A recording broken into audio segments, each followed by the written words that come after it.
is Dr. Hasnat.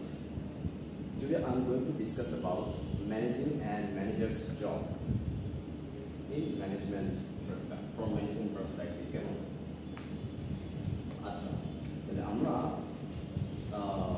Before we discuss about management, we have to discuss about organization, right?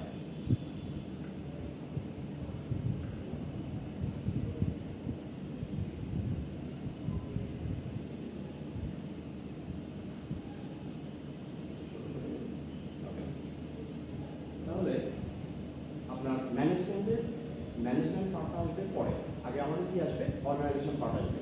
এই ম্যানেজমেন্টটা হচ্ছে যে একটা system, এই সিস্টেমটা কোথায় পরিচালনা হয়? একটা অর্গানাইজেশনের মধ্যে, তাই তো? তাহলে আমাদেরকে আগে জানতে হবে আমার আসলে অর্গানাইজেশনটা কি, রাইট?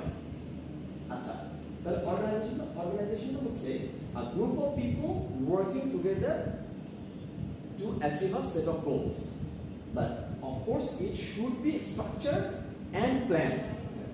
ধরেন আপনার একটা গ্রুপ অফ পিপল একটা জায়গায় কাজ করছে, একসাথে কাজ করছে একটা গোল সেট করার জন্য বা একটা গোল অ্যাচিভ করার জন্য, রাইট? আচ্ছা, গোলটা ততক্ষণই অ্যাচিভ হবে যদি আমার সিস্টেমটা বা ওই গ্রুপ অফ পিপল যেভাবে কাজ করছে কাজটা হতে হবে organized and planned. Is that clear? আচ্ছা, তাহলে হচ্ছে যে আমরা ফর স্লাইডে একটা টেবল আছে, কেমন 1.1, ওখানে দেখব যে আমাদের একটা অর্গানাইজেশন করতে হলে আমাদের কি কি রিসোর্সেস লাগবে। মনে করেন যে আপনি একটা অর্গানাইজেশন ফর্ম করার জন্য প্ল্যান করছেন, রাইট? এখন এই অর্গানাইজেশন শুধু প্ল্যান করলে তো হবে না, আপনার রিসোর্স লাগবে, তাই তো? রিসোর্স ছাড়া কি আপনি পারবেন একটা অর্গানাইজেশন প্ল্যান করতে? পারবেন না, ফর্ম করতে পারবেন না। তাহলে আমাদের চারটা মেইন রিসোর্সেস লাগবে to form an organization, right? আচ্ছা, সেটা কি কি? আমাদের আছে হিউম্যান রিসোর্সেস, চারটা মেইন এগুলো, কেমন? হিউম্যান রিসোর্সেস লাগবে, ফাইন্যান্সিয়াল রিসোর্সেস লাগবে, ফিজিক্যাল রিসোর্সেস লাগবে এবং ইনফরমেশন রিসোর্সেস লাগবে, কেমন? আচ্ছা, এখানে একটা টেবল আছে, এখানে একটা চার্ট করে দেওয়া আছে কয়েকটা স্পেসিফিক কয়েকটা কোম্পানির উপরে একটা অর্গানাইজেশন, যেমন হচ্ছে আপনার শেল অয়েল, তারপর রয়্যাল ডাচ, এগুলো হচ্ছে আপনার অয়েল রিফাইনিং কোম্পানিগুলো, এগুলো হচ্ছে আপনার ড্রিল করে মাটি থেকে ভিতর থেকে তুলে থেকে তেল উৎপাদন করে ওখান থেকে রিফাইন করে পাবলিক এগুলো সার্ভ করে, কেমন? হ্যাঁ, এটা হচ্ছে যে লুইস স্টেট ইউনিভার্সিটি, এটা হচ্ছে একটা ইউনিভার্সিটি অর্গানাইজেশন, একটা ইউনিভার্সিটি একটা অর্গানাইজেশন, কেমন? আচ্ছা, তারপর হচ্ছে আমাদের কি আছে একটা different types of different types of organization. আমরা জানবো যে এই ডিফারেন্ট টাইপস অফ অর্গানাইজেশনগুলোর ডিফারেন্ট সোর্সেসগুলো, মানে আই মিন চারটা সোর্সেসের মাধ্যমে মধ্যে ডিফারেন্ট জিনিস কিভাবে হয় বা ডিফারেন্ট ফাংশনগুলো কিভাবে করে আমরা এটা দেখবো, কেমন? তাহলে আরেকটা হচ্ছে নিউ ইয়র্ক সিটি, একটা সিটি একটা অর্গানাইজেশন, the people के the humanity কিভাবে সে অর্গানাইজ হইতে রাখে তার সাথে একটা অর্গানাইজেশন প্ল্যান। আর হচ্ছে কি আমাদের সুসানস কর্নার গ্রসারি স্টোর, এটা একটা গ্রসারি স্টোর, গ্রসারি শপ যেটা আমরা যেটা বলি, রাইট? আচ্ছা, সেক্ষেত্রে হচ্ছে তাহলে আমরা যদি দেখি এখানে, যদি আমরা এই ড্রিলিং কোম্পানিটা দেখি বা রয়্যাল ডাচ কোম্পানিটা দেখি, এটার হিউম্যান রিসোর্সেস গুলো কি কি লাগবে। আমরা তাহলে প্রথমে হিউম্যান রিসোর্সেস নিয়ে কথা বলি, আমরা ভালো করে জানতে হবে, পরিচয় কিন্তু আসতে পারে, ঠিক আছে? তাহলে আমরা প্রথমে যদি হিউম্যান রিসোর্সেস নিয়ে যদি আমরা কথা বলি, সেক্ষেত্রে অর্গানাইজেশন বাই অর্গানাইজেশন আমরা এই রিসোর্সেসগুলো কি কি হতে পারে আমরা সেটা আলোচনা করবো, ওকে? আচ্ছা, তাহলে রয়্যাল ডাচ এবং শেল অয়েল এগুলো হচ্ছে যে অয়েল ড্রিলিং কোম্পানি যেটা আমরা একটু আগে বলছি, কেমন? তাহলে এটা হিউম্যান রিসোর্সেস কি কি হতে পারে? এই ড্রিলিং প্ল্যাটফর্ম, হ্যাঁ, ড্রিলিং প্ল্যাটফর্ম ওয়ার্কার হতে পারে, যারা ড্রিল করবে, যারা হচ্ছে যে একবার ফিল্ড লেভেলে ওয়ার্ক করবে। এক্সপার্ট লোক না হলে তো আপনি এদেরকে কাজ করতে পারবেন না, আপনি পারবো ওই ড্রিল করে তেল উৎপাদন করতে পারবো না। আচ্ছা, তাহলে এটা আমাদের mandatory, we have to have this people, right? Drilling platform workers আমাদের লাগবে। আচ্ছা, এখন এই লোকগুলোকে অর্গানাইজ হইতে বা ম্যানেজ করার জন্য কি লাগবে আমাদের, বা এই লোকগুলোকে আসলে কে কাজ করাবে? একটা ম্যানেজমেন্ট কাজ করাবে বা একটা অথরিটি কাজ করাবে, কেমন? তাহলে আমাদের কে লাগতেছে? কর্পোরেট ওয়ার্কার, কর্পোরেট এক্সিকিউটিভস লাগতেছে, যারা হচ্ছে যে আসলে যারা হচ্ছে এডুকেটেড এবং যারা হচ্ছে এক্সপার্ট এগুলোতে প্ল্যান ওয়াইজ, কেমন? এডুকেশনালি তারা হচ্ছে যে ওদেরকে দিয়ে কাজ করাবে, তাদের অর্গানাইজেশন ওয়াইজ কাজ করাবে। আমরা পরে যাবো এদের আসলে কি কি রোলস আছে, এদের কি কি রোলস আছে এগুলো পরে যাবো, হ্যাঁ? আচ্ছা, তাহলে একটা ইউনিভার্সিটি, যে কোনো একটা ইউনিভার্সিটি, সেটা লোয়েস্ট ইউনিভার্সিটি হোক বা একটা প্রাইভেট ইউনিভার্সিটি হোক বা একটা গভর্নমেন্ট ইউনিভার্সিটি হোক বা রিসার্চ ইউনিভার্সিটি হোক, কেমন? ওদের কি কি রিসোর্সেস গুলো লাগবে? আমাদের হিউম্যান রিসোর্সেস লাগবে, teacher, faculty members, exactly, faculty members লাগবে, স্টুডেন্টস লাগবে, তারপরে অ্যাডমিনিস্ট্রেটিভ স্টাফস লাগবে, কেমন? নরমাল জিনিস। আচ্ছা, একটা সিটি পরিচালনা করতে গেলে বা সিটি অর্গানাইজ করতে গেলে কি কি লাগতেছে আমার স্বাভাবিকভাবে পুলিশ অফিসার অফকোর্স ওদেরকে গভর্নমেন্ট মেয়র বলেন এমপি বলেন যাই বলেন সবগুলো হচ্ছে মিউনিসিপাল এমপ্লয়িজ ওদেরকে লাগতেছে আমাদের প্ল্যান মেক করার জন্য বা পলিসি মেক করার জন্য কেমন আচ্ছা একটা গ্রোসারি শপ যদি আমরা যদি ফর্ম করতে যাই সেক্ষেত্রে আমাদের কি কি লাগতেছে আমার বুককিপার্স লাগতেছে গ্রোসারি ক্লার্কস লাগতেছে ক্লার্কস বলতে সবাই ম্যানেজার হতে পারে এটা হতে পারে ওটা হতে পারে সেলসম্যান হতে পারে কেমন সব কিছুই অ্যাসোসিয়েট আর members I mean human resource কি হলো এটা বন্ধ হয়ে গেল কেন আবার ইয়ে আছে কোথায় আর ল্যাপটপ নিয়ে ঠিক আছে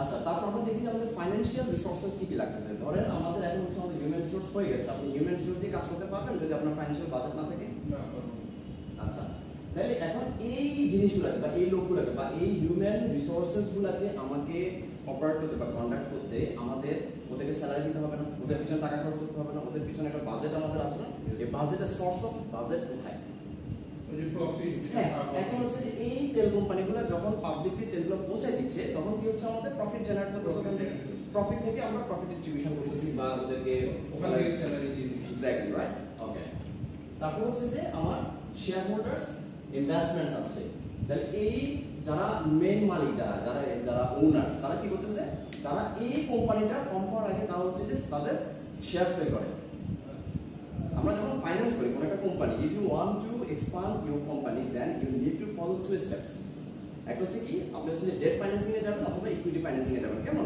টু স্টেপস অফ ফাইন্যান্সিং কি কি আছে এটাকে বলে ক্যাপিটাল বাজেটিং বা ক্যাপিটাল স্ট্রাকচার বলে তাহলে কি কি লেফট ফাইন্যান্সিং হচ্ছে আমরা যেটা নিন না আপনি ব্যাংক লোন নিয়ে আপনি আপনার ফাইন্যান্স ক্রিয়েট করবেন আর হচ্ছে আপনি আপনার শেয়ার বিক্রি করবেন শেয়ার বিক্রি করে আপনি কি বলে মানি কালেক্ট করবেন কেমন আচ্ছা তাহলে দুইটা ওয়েতে হতে পারে শেয়ার হোল্ডার্স ইনভেস্টমেন্ট হতে পারে অথবা আপনি যেটা সেল করছেন এখানে প্রফিট এসে প্রফিট থেকে আপনি জিনিসটাকে ম্যানেজ করতে পারছেন আচ্ছা গেল তাহলে আমাদের ফাইন্যান্সিয়াল সোর্সেস হলো তাহলে স্টেট ইউনিভার্সিটি কি লাগবে স্টেট ইউনিভার্সিটি পরিচালনা করতে গেলে ফাইন্যান্স কোথা থেকে আসে আমাদের ইউনিভার্সিটি ফাইন্যান্স কোথা থেকে আসছে ওই যে স্টুডেন্টরা যে ফি দিচ্ছে ওখান থেকে একটা হইতে পারে অথবা স্টুডেন্টরা ফি দিচ্ছে তো পরে আপনাকে তো আগে ফর্ম করতে হবে আগে আপনার স্টাফ রেডি করতে হবে তারপর হচ্ছে টিচার্স নিয়োগ দিতে হবে তারপর স্টুডেন্ট ভর্তি করতে হবে তাই না ব্যাপারটা তো এরকম আপনি আগে স্টুডেন্ট ভর্তি করলেন আপনার স্টাফ নেই টিচার্স নেই কি হলো তাহলে প্রথমে যে গ্রান্টটা আসে এটা হয় গভর্নমেন্ট গ্রান্ট থেকে আসে গভর্নমেন্ট সাবসিডিতে ওখান থেকে আসে যদি এটা করে যেহেতু আমরা স্টেট ইউনিভার্সিটি নিয়ে কথা বলতেছি বুঝতে পারছেন আচ্ছা অথবা অ্যালামনাই কন্ট্রিবিউশন থেকে আসে যেমন ইউনিভার্সিটি থেকে একটা অ্যালামনাই কন্ট্রিবিউশন থেকে আসে জানেন কিনা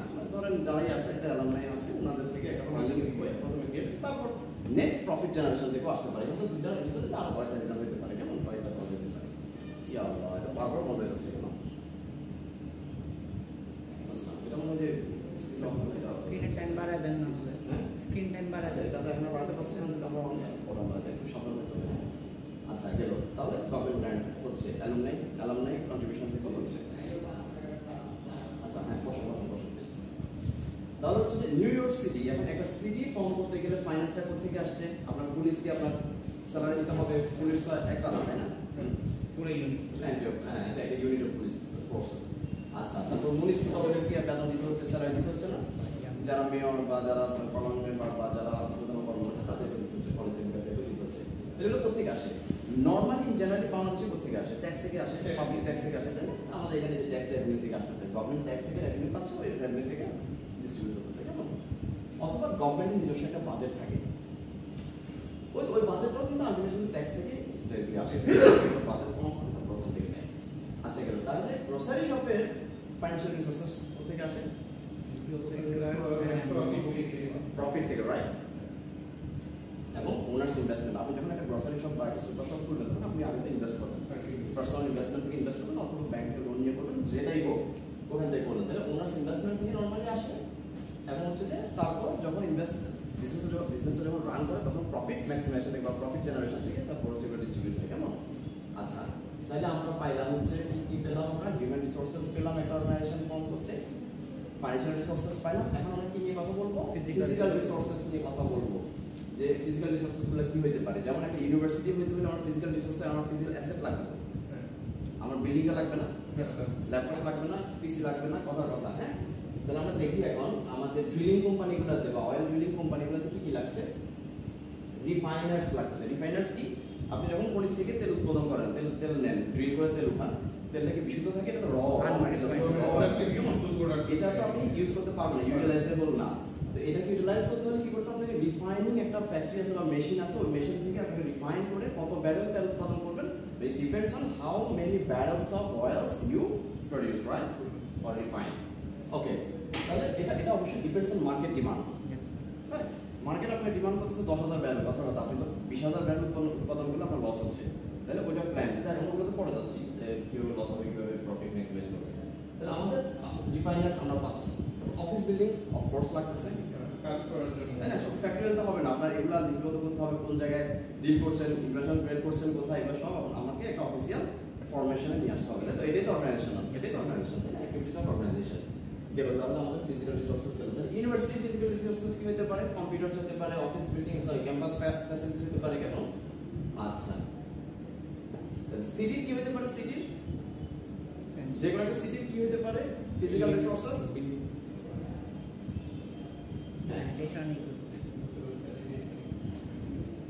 স্যানিটেশন ইকুইপমেন্ট লাগতেছে, কেমন? কেন বলুন তো? ওই যে সিটিটা কি ক্লিন রাখতে, সিটি ক্লিন করতে, ধরেন ইন্ডিয়াতে দেখছেন আপনি খোলা মাঠে টয়লেট করতে দেখছেন আপনি, টিভিতে দেখছেন না? কথাটা ওইরকম স্যানিটেশন একটা ইকুইপমেন্ট লাগে যা স্বাস্থ্য সুরক্ষার জন্য, হ্যাঁ, জাস্ট এটা একটা পার্ট। আর মিউনিসিপাল বিল্ডিং লাগতেছে, আরো অনেক, এটা জাস্ট দুইটা দিছে, আরো অনেক কিছুই লাগতেছে, তাই না? মিউনিসিপাল বিল্ডিং তো লাগতেছে অবশ্যই, কারণ আপনার পুলিশ স্টেশন ছাড়া পুলিশ চালাবেন কেন, তাই না? আচ্ছা, তারপর গভর্নমেন্ট কি বলে, মিউনিসিপাল এমপ্লয়ীদের জন্য একটা অ্যাডমিনিস্ট্রেটিভ বিল্ডিং থাকতে হবে, তাই না? ওখান থেকে যারা পলিসি মেক করবে। আচ্ছা, গেল। তারপর হচ্ছে গ্রসারি স্টোরে কি আছে? ওই যে স্টোরটা আছে, দোকানটা আছে যেখানে বিক্রি হচ্ছে। ফিজিক্যাল রিসোর্সেস কি বিল্ডিং থাকতে হবে, মাস মানে একটা দোকান, একটা ফরম্যাট থাকতে হবে। তারপর ডিসপ্লে শেলভিং কি আপনার? ডিসপ্লে শেলভিং লাগবে, যেখানে সবজিগুলো রাখা হয়, ঠিক আছে? ডিসপ্লে শেলফ বুঝেন না? Shelf, good shelf, display shelf লাগবে, যেটা আপনি আপনার you present your products, to display your products. Okay. তারপর এখন আমার মেইন যে জিনিসটা লাগবে, তাহলে এই তিনটা আপনি নিলেন, এই তিনটা আপনার কাছে আছে। এখন এটাই আপনাদেরকে বোঝার চেষ্টা করতে হবে যে এগুলো একটা নাম হলে অর্গানাইজেশন ফর্ম করতেছে কিনা। আমরা এগুলোকে কোর রিসোর্সেস কেন বলতেছি? একটা organization to form an organization কেন বলছি? একটা ছাড়া একটা সম্ভব না। আপনার কাছে যদি হিউম্যান রিসোর্স না থাকে, আপনার তিনটা আছে, কোনো লাভ হবে? তারপর সবই আছে, ফাইন্যান্সিয়াল রিসোর্সেস নাই, আপনি তাহলে তো আপনি শুধু প্ল্যানিং নিয়ে বসে আছেন, আপনার কিছুই হবে না, ঠিক আছে? তারপর হচ্ছে ফিজিক্যাল রিসোর্সেস, এটা লাগবে না আপনার কাছে, আপনি কিভাবে কাজ করবেন, না এই দুটাকে কিভাবে আপনি মেইনটেইন করবেন যদি আপনার ফিজিক্যাল রিসোর্সেস না থাকে। এখন ইনফরমেশন রিসোর্সেস, এটা কেন লাগবে? যে স্যার এটা তো সব তিনটাই আছে, আমাদের তিনটা দিয়ে হয়ে যাচ্ছে, আমার ইনফরমেশন কেন লাগবে? এক্সিকিউট করার জন্য, এক্সিকিউশনের জন্য আমার ইনফরমেশন লাগবে। কেন?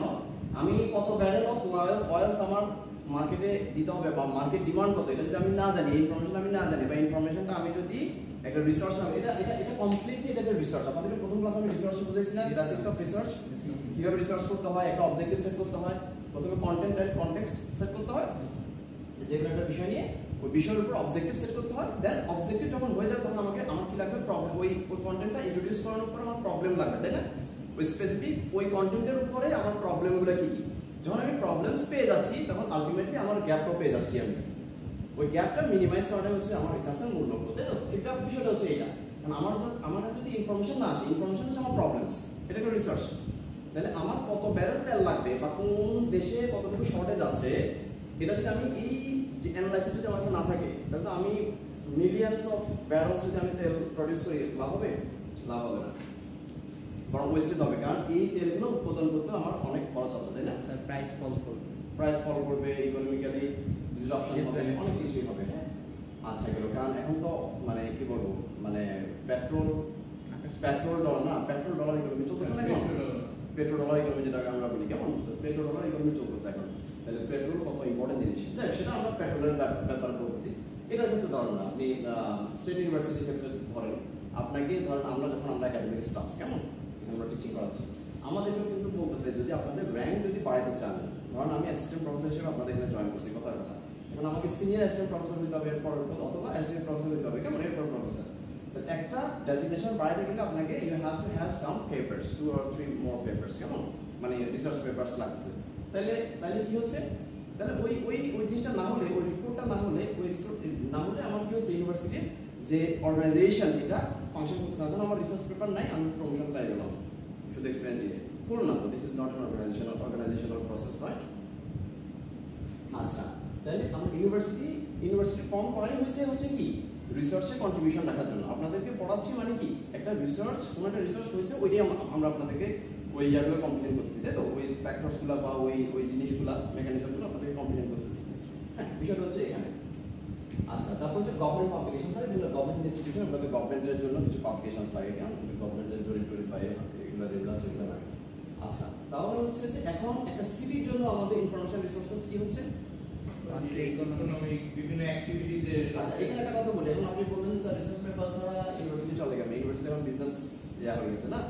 এখন আপনি গভর্নমেন্ট ইউনিভার্সিটিগুলো দেখবেন, যদি রিসার্চ স্ট্যাটাস যদি না থাকে বা রিসার্চ কন্ট্রিবিউশন যদি না থাকে, ইউনিভার্সিটি কিন্তু আর আগায় না, তখন ইউনিভার্সিটি স্ট্যাটাস ফল করে, তাই না? ইউনিভার্সিটি স্ট্যাটাস ফল করে, আচ্ছা, সাস্টেইনেবল হয়, সাস্টেইন করে না, কেমন?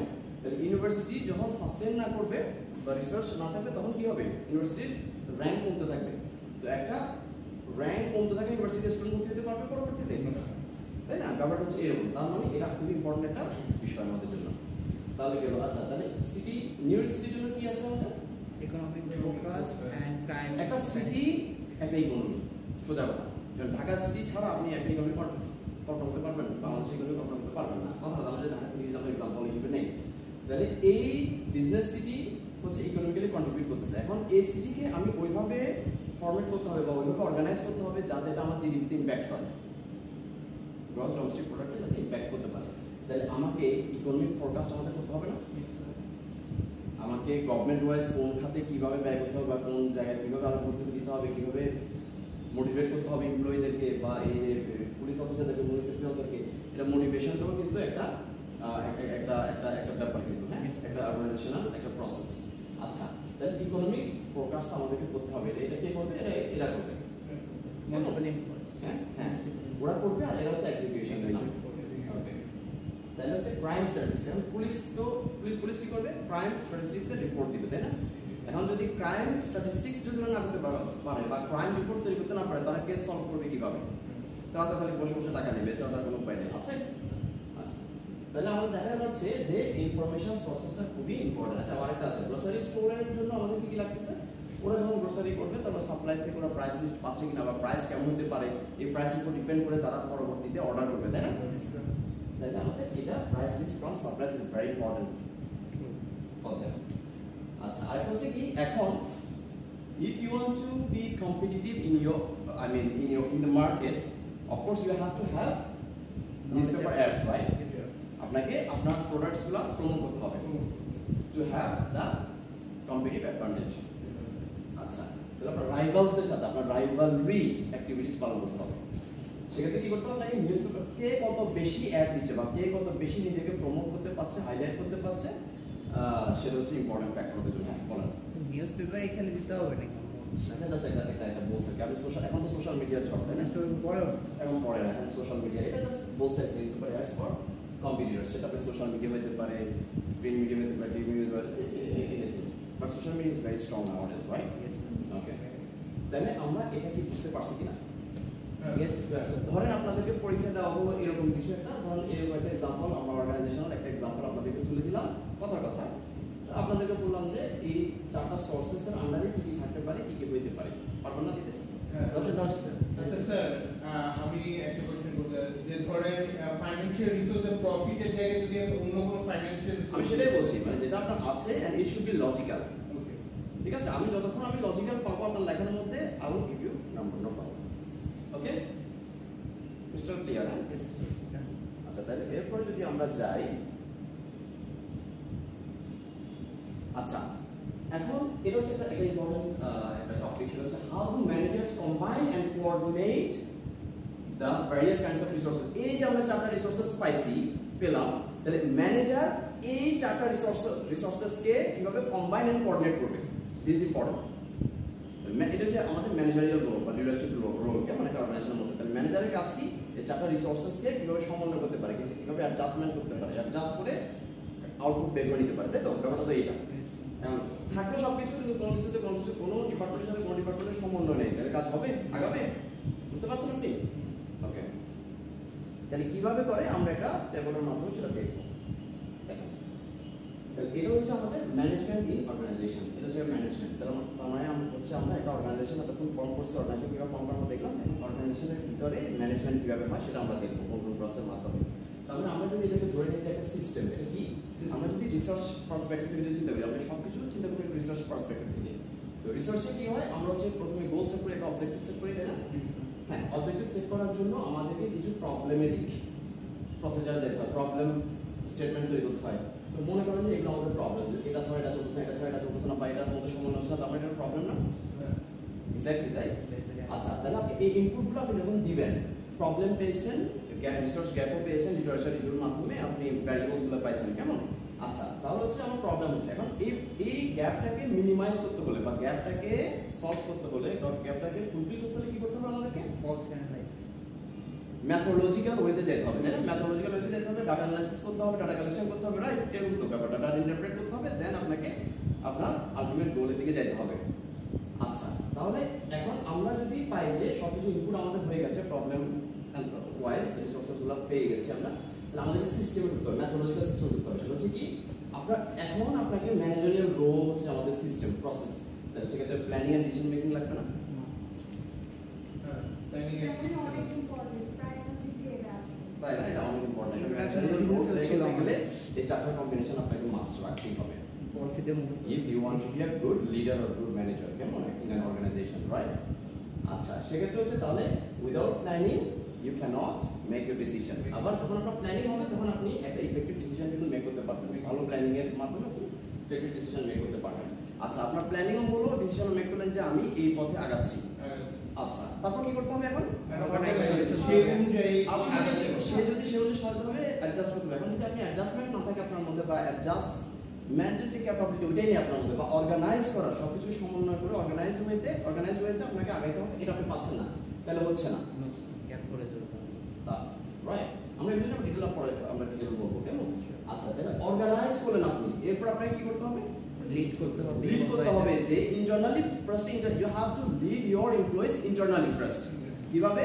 Two motivate your employee, right? আচ্ছা, তাহলে আপনাকে এমপ্লয়িদেরকে মোটিভেট করে ওদের থেকে কাজ আদায় করে নিতে হবে, ওদেরকে বুঝিয়ে দিতে হবে কাজ আগে, তারপর দেন আপনাকে ওদেরকে মোটিভেট করতে হবে, কেমন? গাইড করতে হবে। আচ্ছা, গাইড করার পর ওরা লিড করার পর ওরা মিসলিডও তো হতে পারে, মিসগাইডেডও তো হতে পারে, হতে পারে না? আপনি একজন নিয়োগ দিলেন, আপনি একজন ম্যানেজার, কথার কথা ও দক্ষ বলো না, এফিশিয়েন্ট না, সেক্ষেত্রে কি হলো? হতে পারে, বা সে তার কোনো এক্সপিরিয়েন্স নেই, সে ফল করতেই পারে, কেমন? আচ্ছা, তাহলে সে এই যে ও কি ঠিক করছে, বা যে প্ল্যানটা তাকে আমি দিছি ওটা কি ঠিক করছে নাকি ঠিক করে নাই, সেক্ষেত্রে সেটা আমাকে কি করতে হবে? পরবর্তীতে কন্ট্রোল করতে হবে, as simple as that. বুঝছেন কি না? কন্ট্রোল করতে হবে, কি কন্ট্রোল করতে হবে? প্ল্যানিংটা যেটা করে সেটা ঠিক হচ্ছে কিনা, তার জীবন সে এক্সিকিউট করতে পারছে কিনা, তো অবহেলা না করে। আচ্ছা, যদি আমরা সেটা করতে পারি, টপ লেভেল ম্যানেজমেন্ট আমরা যাবো, কোন ডিপার্টমেন্টে কোন লেভেল অফ ম্যানেজমেন্ট আছে এটা আমরা জানবো, এটা আমরা দেখবো, কেমন? আচ্ছা, ধরুন টপ লেভেল ম্যানেজমেন্টে এই প্ল্যানগুলো দিয়ে দেয়, তাই না? লো লেভেল ম্যানেজমেন্টকে দিয়ে তিনটা লেভেল অফ ম্যানেজমেন্ট আছে, সেটা আমরা যাবো পরবর্তী স্লাইডে আমরা আলোচনা করবো। তাহলে হচ্ছে এখন ধরেন আমরা এগুলা খুব পারফেক্টলি আমরা ম্যানেজ করতে পারছি, দেন what will we get? We will get an efficient and effective goal. আপনি শুধু গোল অ্যাটেইন করলে তো হবে না, গোল মানে অ্যাচিভ করলে তো হবে না, the goal should be efficient and effective. তো দুটো আলাদা, এফিশিয়েন্ট আর এফেক্টিভ তো আলাদা হয় না? ইদার আমি এফেক্টিভ ভাবে গোল কি বলে অ্যাচিভ করলাম, বা এফিশিয়েন্ট ভাবে অ্যাচিভ করলাম, ওই তো দুইটা কাছাকাছি না? আপনি এফেক্টিভ, আপনাকে কার্যকরও হতে হবে, আবার দক্ষ হতে হবে, ব্যাপারটা বুঝছেন নাই? আপনার দক্ষতার সাথে আপনি কার্যকর করবেন, ব্যাপারটা তো এইটা। আপনি ধরেন আপনি একটা নাই, আপনি এফিশিয়েন্ট না, তাহলে আপনি জিনিসটা এফেক্টিভ কিভাবে করবেন? দুইটা জিনিসের কোঅর্ডিনেশন লাগবে, তাই না? ব্যাপারটা এটা তো, আপনি যদি এফেক্টিভলি কাজটা করতে পারেন দেন জিনিসটা, এফিশিয়েন্টলি যদি কাজটা করতে পারেন দেন জিনিসটা এফেক্টিভ হবে। আর যদি আপনি ইনএফিশিয়েন্টলি কাজটা করেন, যেটা কি এফেক্টিভ হচ্ছে? Make sense? আচ্ছা, তাহলে আজকের এরপর হচ্ছে আমরা পড়তেছি যে এরপর আমরা যাচ্ছি হোয়াট ইজ ম্যানেজমেন্ট অ্যাকচুয়ালি, এখন আমরা ইন ডিটেইলে যাচ্ছি। তাহলে আমরা ভিডিও এখানে শেষ করতে পারছি, কারণ আমরা ভিডিওর মধ্যে অলরেডি আমরা জেনে গেছি যে বা অনলাইন জন্য যে আমরা যতটুকু দরকার। এখন আমরা এটা ডিটেইলে যাব আস্তে আস্তে, আপনার ভিডিও পজ করে